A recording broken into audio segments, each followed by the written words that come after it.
Hi everyone, my name is Michael Lobsang Tenpa and I'm a Buddhist translator and interpreter. In this video, I would like to talk about some of the traditional meanings of the Tibetan term Lama. This becomes quite important in this day and age, both because there are more people interested in Buddhism and meditation, mindfulness, and other things of that nature, but also because there is a growing number of people who refer to themselves as lamas on social media. In brief, I will cover four main meanings for this term. We could potentially identify more, but these four are quintessential, and they all arise within a specific context. As any translator or interpreter would tell you, a specific word only has meaning within the framework of a specific sentence or a specific story. So if you're asking your translator friend, oh, what does this word mean? They would commonly ask for the context. This very much applies to the term Lama. Depending on the context in which you find yourself, the meaning of this term would change. And if you always assume that the term Lama here always applies to a highly qualified spiritual mentor, you might be wrong. However, the first traditional meaning of the term Lama is a guru, a highly qualified spiritual mentor, endowed, ideally, with realizations, or as it's sometimes described, with advanced qualities. The term Lama was the Tibetans' choice for translating the Sanskrit term guru. When the great Tibetan translators, working more than 1,000 years ago and collaborating with great Indian scholars, were carefully choosing the terminology for translating different Buddhist terms into their own language, they settled on the term Lama. While the Sanskrit word guru etymologically is often described as meaning heavy with qualities, heavily endowed with qualities, the term Lama has a slightly different connotation and etymology. Even the term guru, obviously, is quite often misunderstood. The etymology of the term guru that is most commonly described in the Himalayan Buddhist tradition defines this term in terms of its dual etymology, where the syllable gu stands for guna, or quality, and the syllable ru stands for ruchi, a collection. So a guru is someone who possesses a collection of beautiful positive qualities to the degree where they are able to then skillfully guide their disciples towards spiritual perfection, towards a full realization of the disciple's true nature. When the Himalayan Buddhist practitioners talk about the etymology of the term Lama, the term itself is once again divided into two syllables. These are the syllables of La, which comes from Lana Mepa, unsurpassed, and Ma, which usually simply means mother. Ma is a feminine ending for a noun. It is often used to form nouns. But if you combine it with La, what you end up with is essentially an unsurpassed mother, or someone capable of providing unsurpassable mothering. What this means, once again, is that a true Lama, or a true guru, someone who is a truly qualified spiritual mentor, can provide the unsurpassed level of mothering to spiritual practitioners. Why they can do that is because they possess the unsurpassed qualities that they have cultivated or uncovered within themselves. To quote one of my primary spiritual mentors, Jignim Rinpoche, the Sanskrit word guru means heavy with the qualities of abandonment and realization. In Tibetan, it is Lama, meaning supreme or unexcelled. Why unexcelled? Again, because the guru has perfected all the qualities of abandonment and realization. Abandonment refers to us abandoning everything that's distractive, that's preventing us from finding happiness for ourselves and bringing the greatest possible happiness to others. Realization refers to us realizing everything that's conducive to happiness, everything that's constructive and good and wholesome. So a true capital L Lama is someone who has profoundly purified their mind and someone who has profoundly realized all the beautiful qualities that are present within that mind.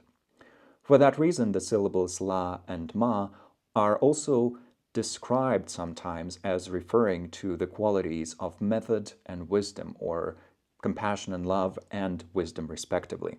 A true Lama is someone who is profoundly endowed with incredible levels of loving kindness, compassion, empathy, altruism, bodhicitta, and so on. But they are also someone who would be highly adept in wisdom. They would be ideally highly realized in the profound wisdom that recognizes the true nature of reality. And if they are a great meditator, they would also possess a very profound knowledge of the multiplicity of phenomena.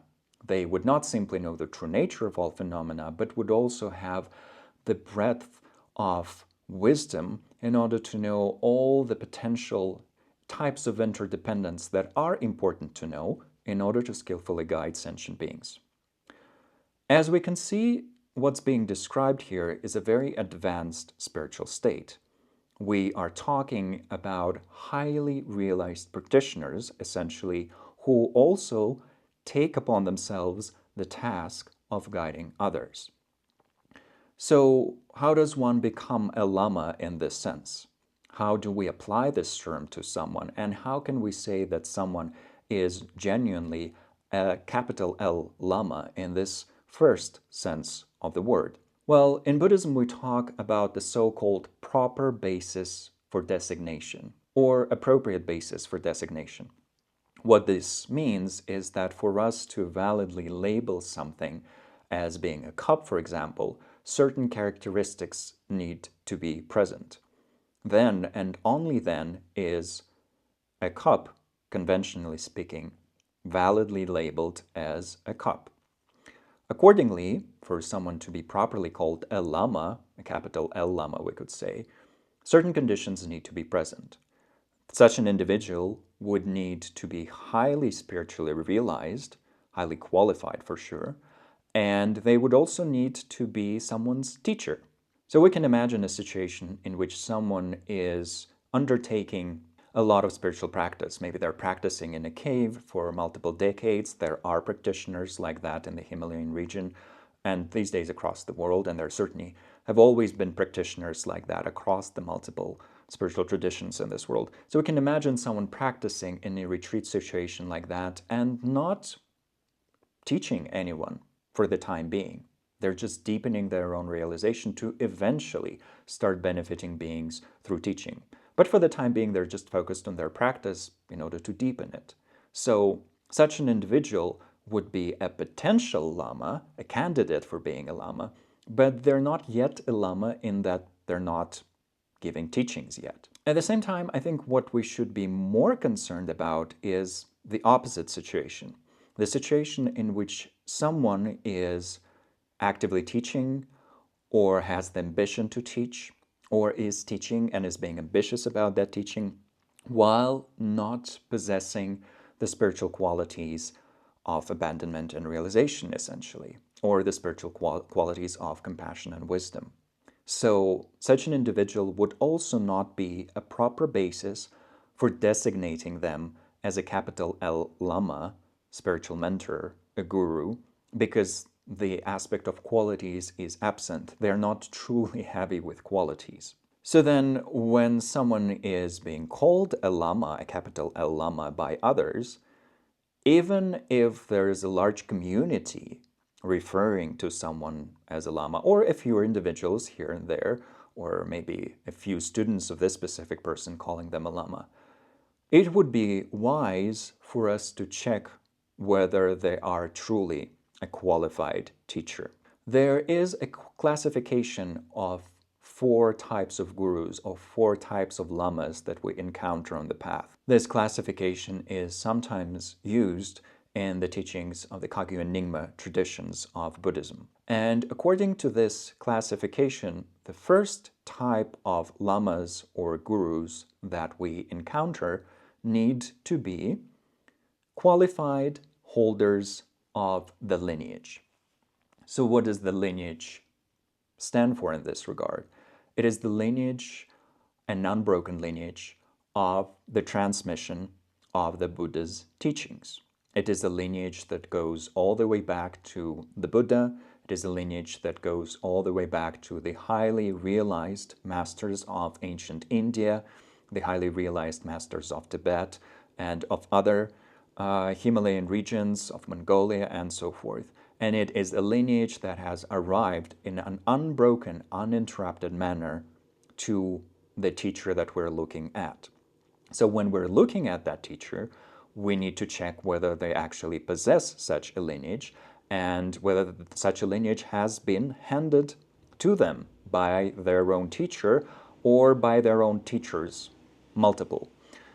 And it is always quite good to see whether the teacher we are looking at has actually studied and studied in a real way, whether they have done an actual apprenticeship, whether they have done extended periods of retreat, whether they have done in-person study, whether they have a close functional relationship with their own teachers, whether those teachers of theirs are aware, actively aware of what they're doing. So there are many, many factors to consider here, and fortunately, the Tibetan Buddhist tradition has a profusion of teachings on what it means to be a qualified spiritual mentor, a qualified spiritual guide.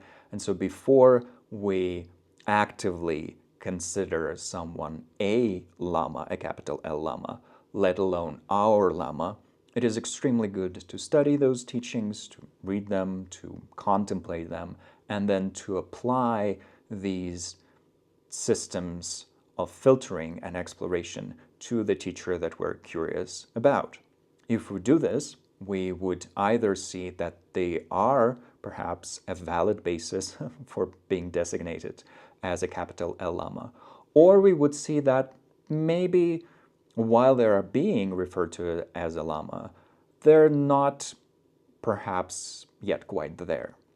So if that's the case, there's no harm done. We can just start looking for another teacher and continue until we find a few truly qualified mentors who can actually guide us in our practice. So that's the beauty of it. We are not only allowed to undertake this investigation, to perform this investigation, but we are actively encouraged to. In every age throughout the Buddhist history, there were individuals who were either tricking others with a malicious intent or were genuinely misguided themselves.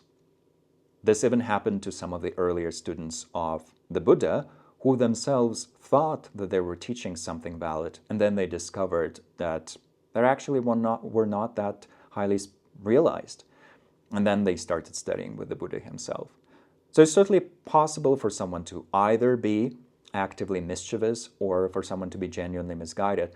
But from our side, we don't have to entrust ourselves to such people. We can keep looking until we find a truly, genuinely qualified Lama who would genuinely embody the qualities of wisdom and compassion.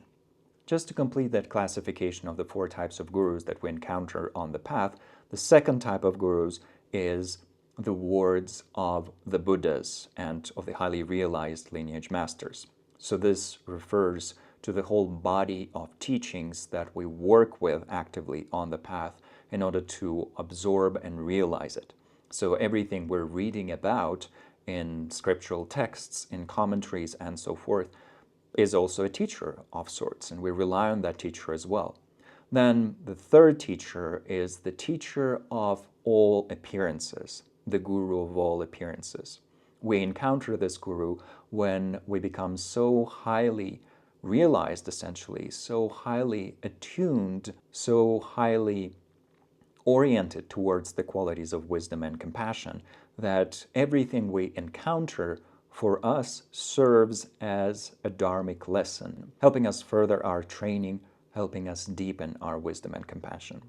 And then the fourth type of guru is our own deepest nature, our own pristine awareness, or rikpa, as it's referred to in the Dzogchen tradition.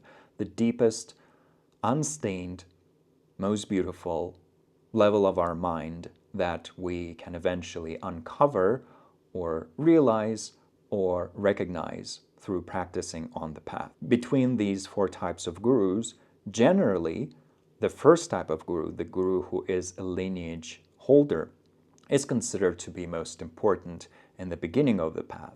But in order to be able to recognize who is a qualified Lama and who is not, we do need, to a certain degree, to dip our toes into the Buddhist texts and commentaries and so forth in order to learn enough about these teachings and about this tradition so that with that knowledge we can then make valid judgments about who is it that we want to entrust ourselves to and who is a qualified teacher of this tradition. It is also worth mentioning that quite often the term Lama would be used specifically with regards to the highly qualified spiritual mentors who are capable of transmitting Vajrayana level instructions. So within the Himalayan Buddhist tradition, and that's where the term Lama comes from, this would refer to the teachers who are capable of transmitting the profound instructions on Vajrayana level practices. So teachers who transmit practices related to the Vajrayana methods, including practices related to recognizing the true nature of our mind and so forth, teachers who are capable of transmitting these liberating instructions along with accompanying empowerments and so forth. Usually the term Lama, conventionally speaking, would be especially reserved for such individuals. And this is in contrast with what is sometimes described as a philosophy teacher. So monastics who undertake long, extensive training in the great monastic institutions of all the four traditions would, for many years, receive extensive and profound instructions on the meaning of specific texts from their philosophy teachers. Such philosophy teachers would often have degrees, academic degrees, and in the Tibetan tradition, these are such degrees as Geshe, Khenpo, Lopan, or Acharya, and so forth. So when monastics and sometimes lay people join them as well, this happens increasingly often, even though still not very commonly. When monastics and on occasion lay people receive these teachings on the philosophical texts from their mentors, they would usually address those mentors by using either their title, Geshe, Khenpo, Lopan, and so forth, or by simply using the term Genla, which means revered teacher, or essentially just teacher with the suffix signifying respect. So La is a Tibetan suffix that signifies respect, much like the suffix Ji signifies respect in Hindi, or San in Japanese equally. So within that context, monastics would not be, at least from my experience of having dealt with multiple Tibetan, many Tibetan monastics who have gone through this system, the monastics would not be referring to their teacher as their Lama in this regard. They would call their philosophy teachers geshes and so forth, and they would use the term Lama when talking about their heart teachers, and especially when referring to their Vajrayana level teachers, the teachers that actually guide them in practice-related instructions that especially have to do with the deepest levels of spiritual practice in the Himalayan tradition. Now, the second meaning of the term Lama has to do with the individuals who undergo a certain amount of Vajrayana level training. In some traditions, in particular in Nyingma, Kagyu, and Sakya, some individuals would undertake a 3-year retreat or a retreat of a different duration, but usually quite extensive. And upon successfully completing such a retreat, they would receive a certificate, essentially, saying that they now have the title of a Lama. In the Gelug tradition, individuals would sometimes undertake tantric training, meaning training in tantric rituals and procedures, and would therefore be known as Lama Gyupas, meaning lamas in the tantric tradition. In both of these cases, what these things refer to is that a specific individual has undertaken a certain amount of ritual training. They might be well familiar with how to perform a specific practice. They might be really well trained in the use of musical instruments and the placement of offerings and so forth, hopefully also in properly doing the visualizations, and of course, ideally, they would also have a genuine experience of performing these practices when it comes to the actual mental experiences that need to arise, or energetic experiences. But being a Lama with a diploma does not automatically mean that such individuals are capital L Lamas, meaning highly qualified gurus capable of guiding us on the path across multiple lifetimes. Some of them would be extremely qualified, and some of them would not. And it's also necessary to say that sometimes people who have successfully completed a 3-year retreat, received a certificate saying that they're now a Lama, later abandon their practice or espouse views that are not at all Buddhist in nature and have very little to do with Buddhism, or start teaching stuff that is not at all Buddhist. I've seen that happen. People sometimes start teaching things that are New Agey in nature, or espouse a different tradition, or just start making stuff up. It's totally possible. Why? Because, once again, now we're talking about lamas who receive that title through having gone through a specific period of training.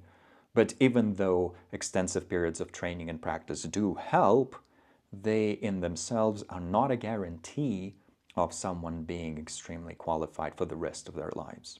So once again, even if someone has a certificate saying that they are a Lama, it is truly worthwhile to check their qualifications to see whether what they're teaching aligns with the general principles and practices of Buddhism, and so forth. So once again, there's an invitation for us to do our work when it comes to checking this stuff out. The third meaning of this term would quite often be encountered in Mongolia, in the 3 Buddhist republics of Russia, especially in Buryatia, in Ladakh, and also commonly actually in some other regions and in some other contexts as well.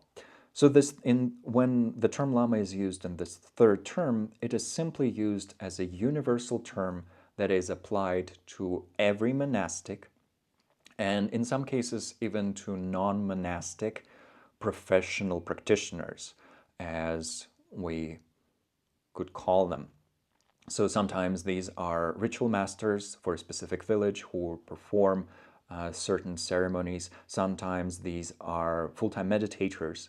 And sometimes this term would therefore be simply applied to young monastics who are 13 or 14 years old. This could be in a way compared to how a taxi driver might refer to you as boss. So you get into a taxi and the taxi driver says, "Well, where are we going, boss or chief?" This doesn't mean that you're actually their boss or that you're actually their chief. And equally, calling every monastic or every Buddhist clergy member a Lama doesn't mean that everyone automatically becomes a guru, highly qualified spiritual mentor. Not at all. This is just a figure of speech. Equally, in India, taxi drivers sometimes refer to all the monastics as Guruji.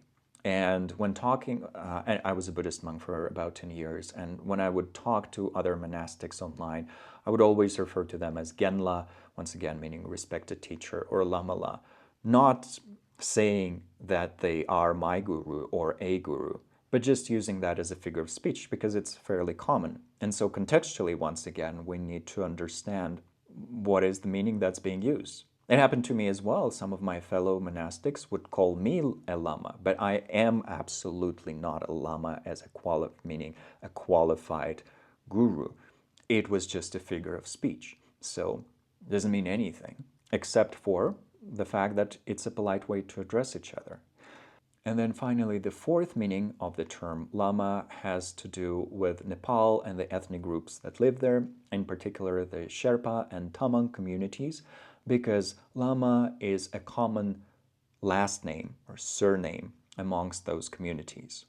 It does come from the fact that certain members of these ethnic groups were historically working with performing rituals for their communities or with transmitting the spiritual teachings, either Buddhist or Bon, and so on. And this is where the clan names come from. But once again, just because someone's official last name is Lama, obviously does not mean that they're also a capital L Lama. They could be, in which case it's funny and auspicious anyway, but it's also true that many people who have that last name might not at all be interested in spirituality or in spiritual practice. So, not to get confused. So, what's the conclusion here? Well, it is true that in every century of Buddhist history, there were once again individuals who were either genuinely confused about their own level of qualification or who were misleading others and not thinking about the consequences of that very much, either the consequences for themselves or for others. It is also true, however, that we live in the age of social media, that people who are coming to Buddhism from a very colonial perspective might know very little about the importance of such things, including the meaning of these traditional terms. And it's also true that people tend to get overexcited sometimes. And on occasion, they might start describing themselves or their teacher as a Lama, where in fact, that teacher is at best a qualified mindfulness instructor. Not at all the same as a Lama.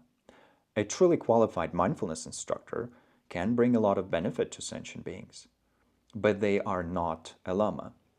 And vice versa, someone can be actually a Lama, but they would not necessarily be teaching foundational level, basic level types of meditation, such as mindfulness meditation, because that's just below their pay grade. So it's totally possible for those categories to not overlap at all.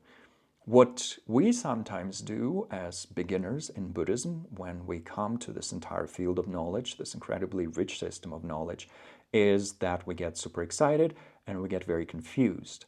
And we'll look at someone who is teaching something related to meditation, maybe some very foundational level Buddhist ideas, and we say, oh, that's my Lama. Well, that's not how these terms would traditionally be used. And trying to return to the traditional meaning of these words is not gatekeeping. It's just an attempt to preserve the integrity of the tradition, its logic, its clarity, its coherence, its ability to benefit beings. If we start losing the original meaning of all these terms, in 5 to 10 years, everything would become so confusing that there would be very little Buddhism left, and we would just end up in this very confusing soup where nothing makes any sense whatsoever. And while some elements of that soup might still be nutritious, that soup would be very different from the traditional system of knowledge that has benefited so many beings across so many countries for so many centuries. And that's what Buddhism is. So to summarize, one thing to always be on the lookout for is whether someone is a Lama with a capital L. They might be a Lama with a diploma, or they might just be declared a Lama by some of their social media followers, but that doesn't necessarily mean that they're a highly evolved spiritual individual capable of bringing beings to full enlightenment. That being said, another thing to take away from this perhaps is that at the end of the day, the ultimate Lama that we might encounter one day is our own pristine awareness, our own Buddha nature essentially, and that Buddha nature already has the qualities, at least implicitly, the qualities of wisdom and compassion, and we can keep working on uncovering those qualities within ourselves. Hopefully, through all of that, and through our learning and through our practice, this world would become a more wholesome place.